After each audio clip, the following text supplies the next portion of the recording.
Et si l'avenir de notre planète passe par une politique des transports, il s'inscrit aussi dans les commerces. La mairie de Besançon incite ses commerçants à adopter les bons gestes avec une nouvelle version de sa charte. 130 boutiques l'ont signée.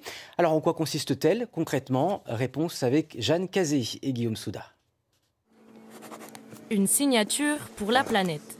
Cette librairie entre dans la liste des 130 commerces éco-engagés de Besançon. C'était une évidence que je signe cette charte, puisque je fais du recyclage en fait, de livres. Les livres sont uniquement achetés à des particuliers, donc c'est local, c'est eux qui me les apportent.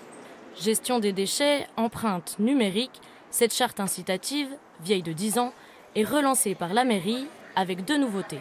Avec la relance de cette charte, on permet aux commerçants d'avoir un diagnostic plus précis et de pouvoir se situer s'ils sont plus ou moins engagés sur telle et telle thématique. Mais c'est surtout de relancer le réseau, les temps d'échange entre commerçants éco-engagés pour les mettre en relation avec des porteurs de solutions et ne jamais laisser un commerçant seul face au choix de transition écologique qu'il a à faire.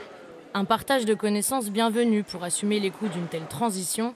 Signataire de la charte depuis 2 ans, cette pâtisserie du centre-ville révolutionne toutes ses habitudes, de l'éclairage jusqu'aux films plastiques recouvrant les invendus chaque soir.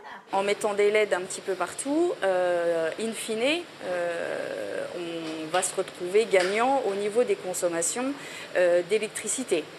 Par contre, je ne vous cache pas que tout ce qui peut être emballage écolo, par rapport aux matières plastiques qu'on utilisait avant, donc là on a des coûts qui sont vraiment plus importants.